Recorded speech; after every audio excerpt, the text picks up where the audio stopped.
Finally, after a torturous 36 hours of labor, the worn-out new mother was cradling her adorable newborn girls in her arms. But something about the doctor's apology had unsettled her. Welcome to USA Stories channel. Do not forget to subscribe and activate the bell button to receive all new updates. Now let's go to the story. The doctor let out a spine-tingling scream that was undoubtedly audible from at least 5 rooms over. The doctor realized he needed assistance because, although he had anticipated a challenging twin birth, he was never prepared for this. Jessica and Matthew became agitated. The doctor started shouting for aid, which surprised them. The doctor finally came back into the room, perspiration running down his brow, but he was getting the assistance he needed. All they had to do now was go to work. Jessica and Matthew were completely taken aback when they initially learned they were expecting. Jessica found out she was pregnant with twins after rushing to the hospital for an ultrasound. Originally, they had not intended to have only one child, but now they were expecting 2. Even though Jessica and Matthew didn't have a romantic connection yet, they were good friends from their time at university. It never occurred to any of them that there would be anything more than friendship. They began sharing beds after a night out, but one morning, Jessica woke up feeling quite queasy. She made the hasty decision to run to the pharmacy and get many pregnancy tests as she began to panic. She was taken aback after taking the first exam. She was found to be pregnant by the test. She had to talk to Matthew right now. Actually, he was quite encouraging. He completely understood when she told him she couldn't bring herself to undergo an abortion. He expressed his desire to support her and the child. The couple soon found out that they were expecting not 1 but 2 children. This implied that Matthew would need to be much more involved because the pregnancy was now much more complicated. Matthew invited her to move in with him after some discussion. He worked from home most of the time and had a respectable-sized workspace. Matthew understood deep down that he wasn't in love with Jessica. Aside from that, he had just discussed his readiness for a relationship with a buddy. He made the choice to lay aside his emotions and address the matter with an open mind.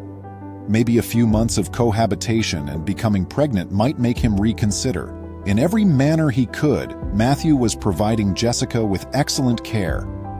Every day he prepared dinner for her and made sure she slept well. Matthew felt his distance from Jessica growing every day while she was beginning to fall more and more in love with him.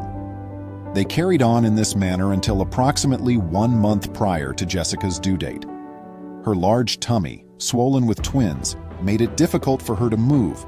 Her health really began to deteriorate at that point, and she was forced to stay in the hospital for the remainder of the time until her due date. While Matthew made every effort to be in the hospital, he also enjoyed having the house to himself once more. He felt a shudder go down his spine, picturing what it would be like to have Jessica and the 2 infants with him at all times.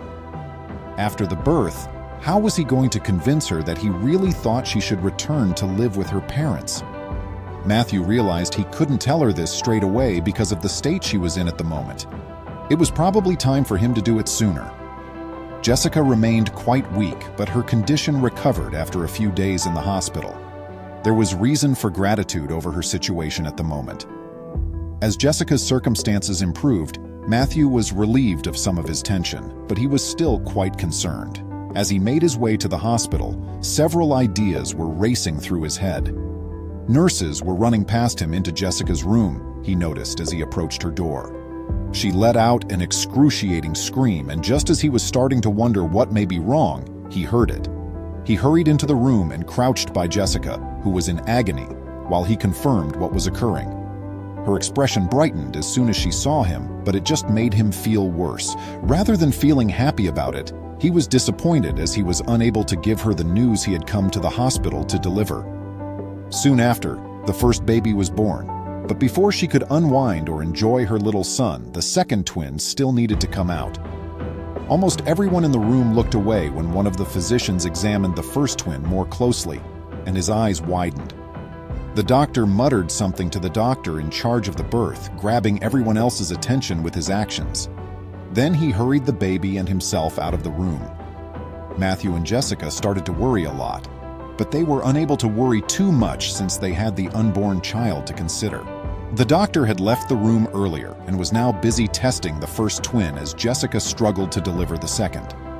Part of him was certain that his suspicions regarding the kid would prove to be correct when he carried out the test.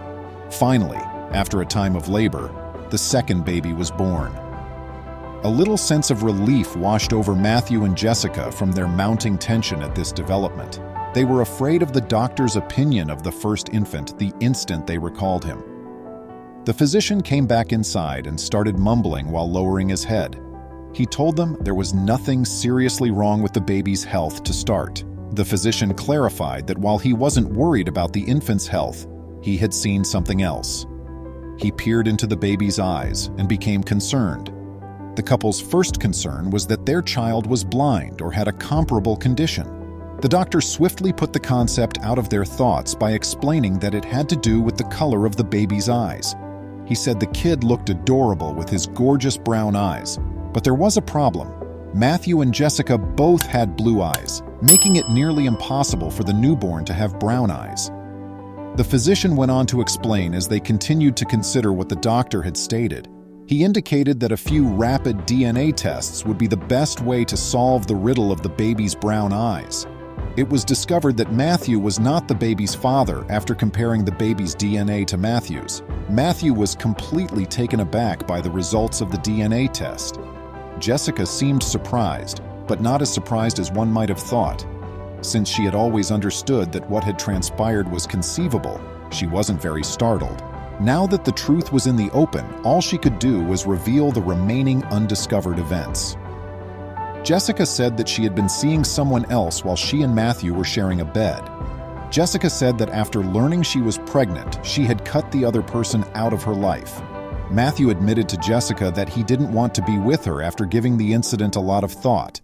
However, he also said that even if the twins weren't his, he would still like to be there for her and them. Jessica was appreciative of Matthew's generosity toward her.